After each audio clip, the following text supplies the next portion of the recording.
Imagine if you were just walking down the street and suddenly a bush to your left just bursts into flames, right? Wouldn't that be insane? That's the kind of thing that we see here happen in the 3rd chapter of Exodus. And it's the beginning, that wonder is the beginning of Moses' relationship and encounter with God, where he is transformed radically and saves an entire nation.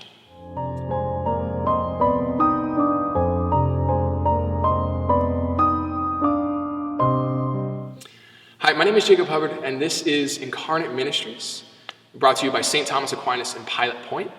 And this journey is called Freedom, and it's our 3rd chapter, a series of 40 videos, all on one chapter of the book of Exodus over the period of Lent, right?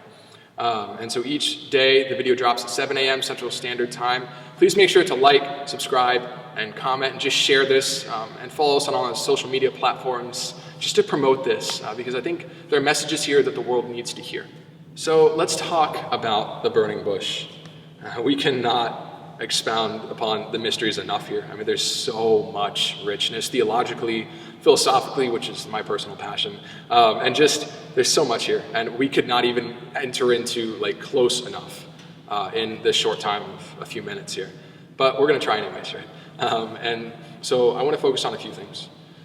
First, let's look at the bush itself, right? So it was inflamed but not consumed, right? It still retained its identity as a bush, and that's how God works. He inflames and perfects our nature, but he doesn't overcome it or change it in any way that is bad, right?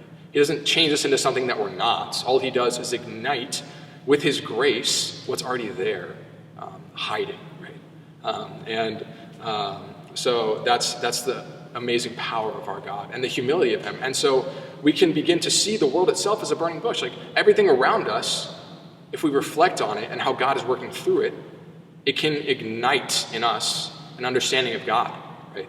A side of him, the beauty of the mountains, of the valleys, of the birds singing, of people, relationships, your sons, daughters, grandmothers, grandfathers, fathers and mothers. Like everyone, in a sense, can become a burning bush for us, by which we experience God, right? And that's, again, what this whole incarnational theology is about. And we see that most perfectly in the sacraments. But I also want to talk about God's name and just the whole encounter with Moses. It's actually kind of awkward in some ways. I think for Moses, he just is very stricken by how strange some of these phrases are, I think. And so one of them being when God reveals himself to Moses, right? God gives Moses a name to call upon. What is that name? I am who am, right? And so we can talk about the philosophical implications of that, how God, his essence is to be, and that's very important, right? But we won't enter into that now. What I do want to talk about is that name is invocable, but it's actually a refusal to give a name. It doesn't say anything about God, right? It just says, I am who am, right? Can you imagine if you wanted someone on the street, hey, what's your name? I am who I am. It's yeah, but what's your name? It was a refusal to give a name, and in doing so, God was actually doing amazing things, right? But one thing specifically, Moses was asking for the name of God because he wanted to go down to the Israelites and be like, hey, Poseidon, he wants to save us, They were polytheists at the time, right? So they believed in many gods, not Poseidon, but the Egyptian gods, right? And so basically Moses was trying to figure out, okay, what local God are you? Are you the God of fire? Are you the God of bushes? Are you, who are you that's trying to save us? And what God is doing is he's entering into Moses' understanding. So he's still giving him a name because God is personal.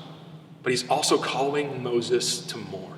And he's stripping away Moses' understanding and notion of God, right? So Moses is thinking this is a local polytheistic God, one of many gods.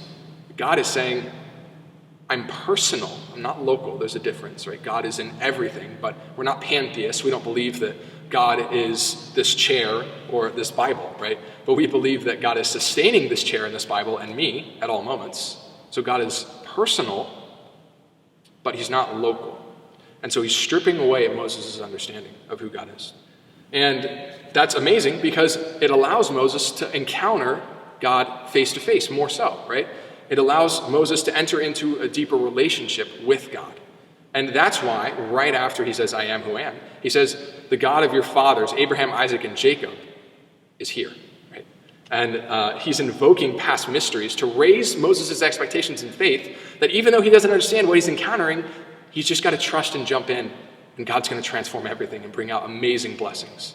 And it's even crazier for Moses, because God literally says that he's going to bring them into the promised land, which is an area that is surrounded with all of their enemies, right? If we look in the scriptures here, it is an area that is surrounded by the Canaanites, the Hittites, the Amorites, the Perizzites, the Hivites, and the Jebusites. And those are all the enemies of Israel. So could you imagine God saying to you, I'm going to bring you out of slavery into the promised land, which is already yeah, sure.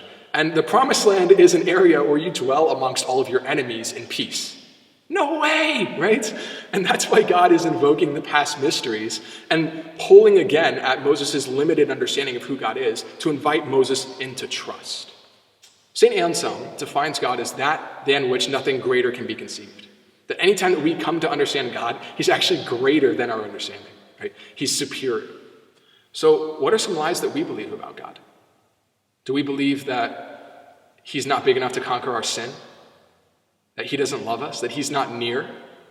Do we believe that he sees our plight, but that he doesn't want to rescue us? Or that he's not going to fulfill our desires? Or that he's going to lead us into suffering?